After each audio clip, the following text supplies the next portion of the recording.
Hi everyone, here's an update on the Maltese Falcon Air Layer. I just took the foil off here, and this seems to be as hard as a rock and bone dry. This is the first time I've used a bag, and I usually have like a plastic container with the top open so I can water it. I'm not certain I like this bag method, for me at least, and it could be that it's just too dry also. In the greenhouse it's too warm, but yeah, this is like solid, and I don't know if it gets moisture from the plant, from the main root mass down in the pot, if it has the ability to do that. But yeah, this looks kind of dry, and I'm going to open this up, get some water in here. But you can see that the roots are pretty tough, pretty strong and lignified and yellow. So, I mean, it looks like they're still alive.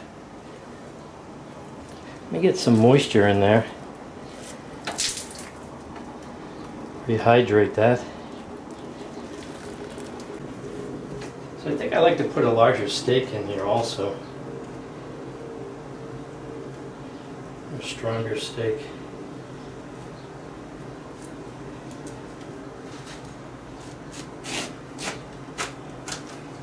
So I think what I'm going to do is cut this bag off and replace it with a plastic bottle.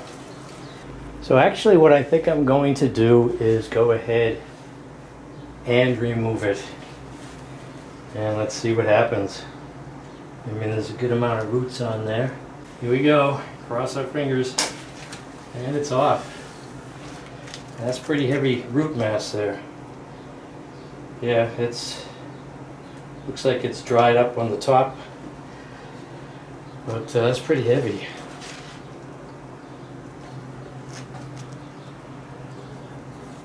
Pretty tough roots though. You can see there.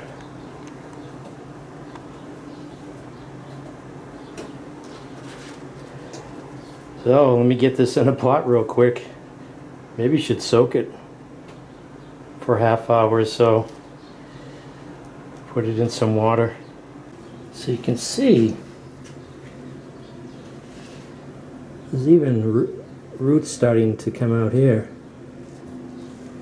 Looks like a branch. But this is dried, but it's toughened up the roots. I don't think they're dead. At least these aren't. So I'm going to soak this for, see, it's floating, it's so dry. So I'm going to soak that for a while before I put it in a pot.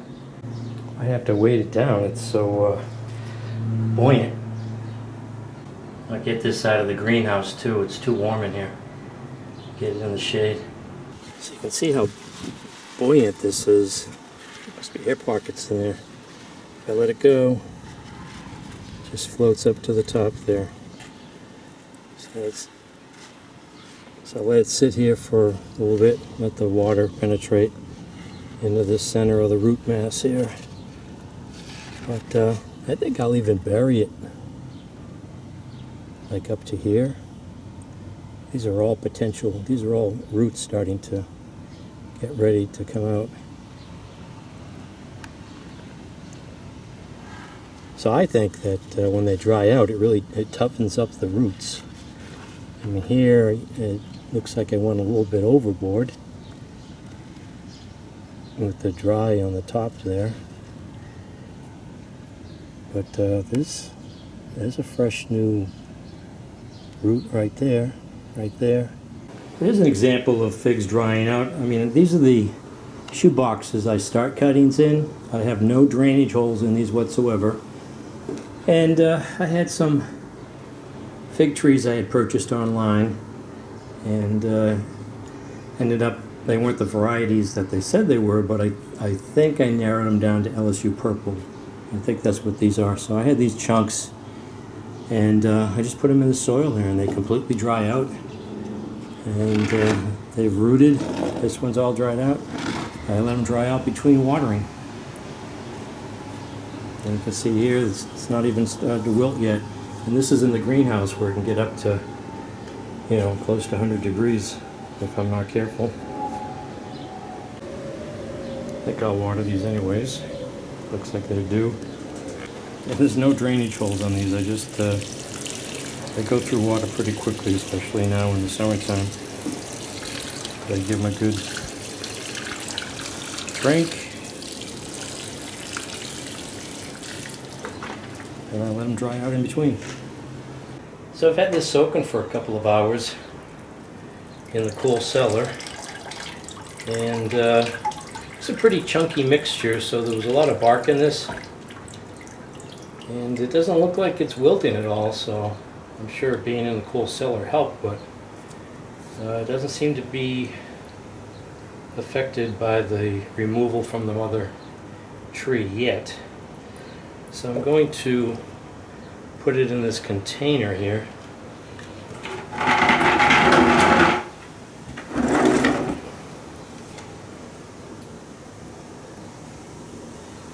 About that level. I think I'll put the soil up, maybe even up here, huh? No. I guess I'll put the soil up to there. So that looks good.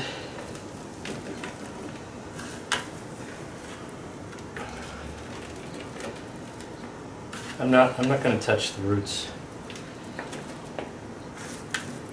I'm just happy if this doesn't wilt and makes it in a month. So let's see.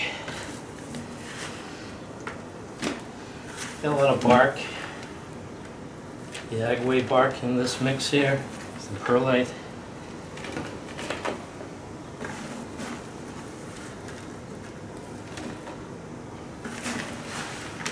I have to mix some more up.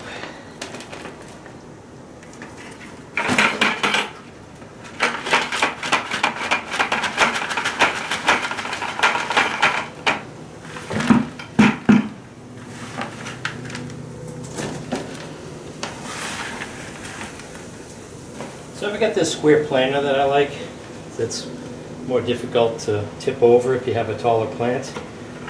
But really a lot of people are using these buckets you can get from like Lowe's and Home Depot, and they're really nice cost-effective planters. Drill some nice drainage holes in these and you have yourself a nice pot to put a fig tree in.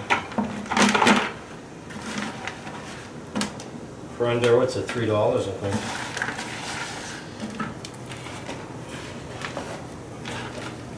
think. And mix some more soil up. Okay, let's get some more mix in here.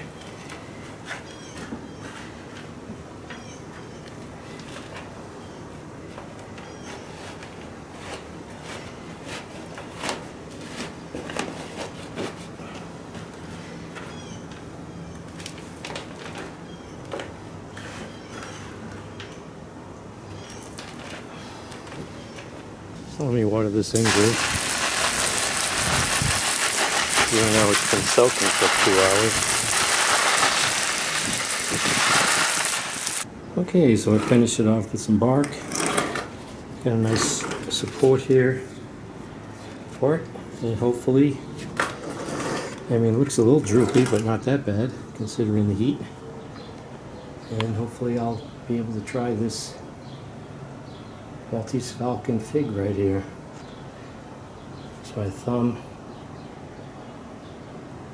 Shows you the size of it right now.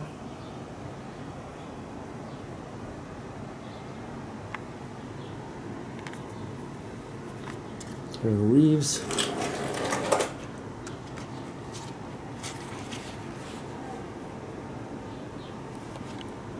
So that's where it was removed from. And that completes the Maltese Falcon Air Layer. So this is New England gardening. Let me put this in the cool cellar for the night. Thanks for watching.